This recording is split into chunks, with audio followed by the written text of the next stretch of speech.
Computer simulation strengthens the case for the presence of a second sun in our solar system. In other words, our system is also binary. Over 30% of the systems astronomers believe are binary, in fact. So, this is their computer simulation showing them this. Astronomer from Quebec, Gilles Couture, conducted a study using computer simulation.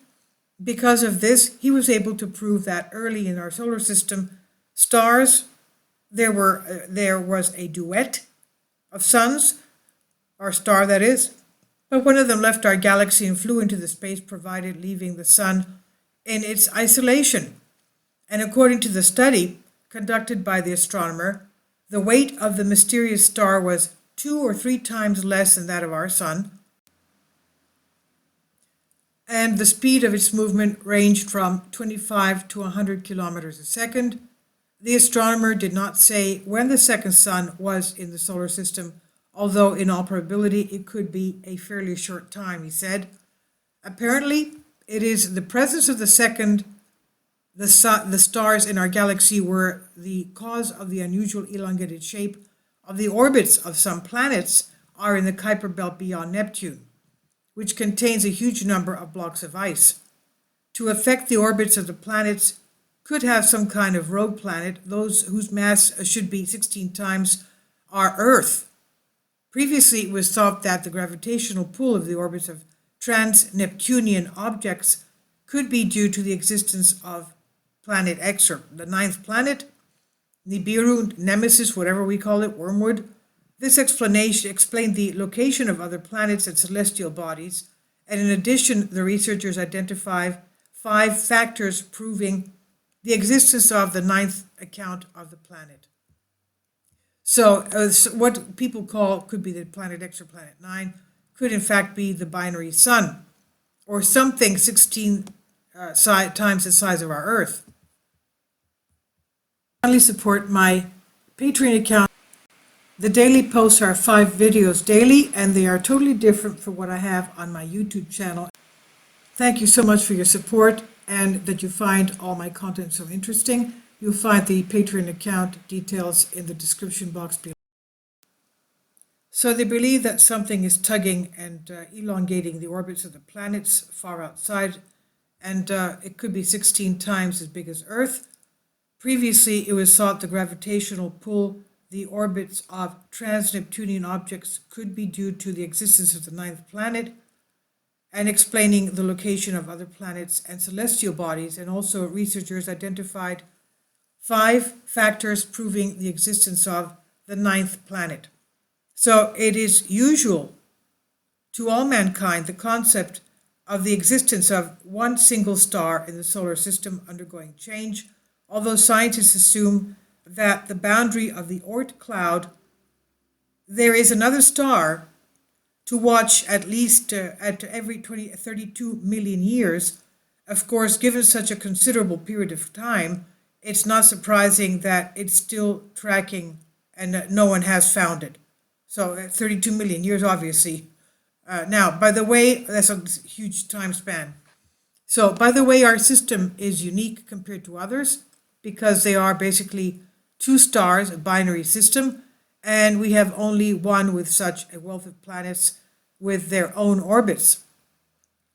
As a potentially second star, scientists periodically assumes a brown or red dwarf nemesis, although 30 years ago they were more confident that the screen's flows, mass ejections that have befallen our planet and other global events were to blame for Nemesis or Nibiru or Planet X or Planet 9. That is, as already mentioned, once in 32 million years, but even then find it almost impossible as the Northern Hemisphere has more than 3,000 potential candidates. Now, the Nemesis scientists have also attributed the extinction of the dinosaurs, which could happen because of the asteroid or comet disturbed by Nemesis in the Oort cloud. So Nemesis could have caused the comet to have hit us at that point 66 million years ago, when the dinosaur became extinct, and I guess over 90% from what I remember, my memory fails me, it was a huge mass extinction event, flora and fauna. So it could, this nemesis, this star, this huge object, 16 times the size of our Earth, could have caused a comet to be dislodged and being flung to impact our Earth at that time. In 1984, astronomer Richard Muller first suggested that the companion star, our binary star, provides the rotation around the sun in such a huge time period, assembled a team of colleagues to search for the mysterious nemesis. They studied the stars belonging to the correct spectral type, and it has been studied more than 3,000 fields. It's almost all red dwarfs of the northern hemisphere. Thus, the number of potential candidates was greatly reduced, even with a limited number of days when it's easy to observe these stars. Now, theoretically, the two-star system cannot be limited to known events with 6 stars, but astronomers did some calculations. They concluded that the solar system will appear again in the second star, and it will happen approximately in 1.3 million years. A potential candidate for the title of the second star in the solar system is assigned to the star Gliese 710, which through the above-mentioned period will be removed from our lights in the 16,000 astronomical units. Besides, at this point, scientists predict asteroid-comet collapses, which will start at the time of joining an orange dwarf, which is Gliese 710, in the gravitational area of the solar system. The orbits of the planets will change, as in our galaxy, and also the Oort cloud. Can you imagine? That's in about 1.3 million years, and we'll see an increase in comets, they said. A close collision of stars, in principle, the event is inevitable, they said. This is a million years, millions of years in advance, of course, as our solar system moves into the constellation, as well as other stars who have their own way. Fortunately, given the cosmic ways of measuring the quote-unquote close collision, scientists call the situation that occurs when the distance between the objects is many trillions of miles away, although the cause of the cloud of comets potentially more than 300,000 stars. It should be noted that frequent mentions of the fact that the stars go out, especially love, he says, to use them in various prophecies, but this does not mean that the stars literally will cease to glow, because such a huge cosmic body with a giant mass accumulate an incredible amount of energy that's used in fusion processes and emitted over millions or billions of years. This radiation occurs not only when the heavenly body is existing, but for a long time after the extinction of the celestial body. But then it ceases to exist and disappears into nowhere. It's either transformed into a white dwarf or is reborn into a supernova through a supernova explosion.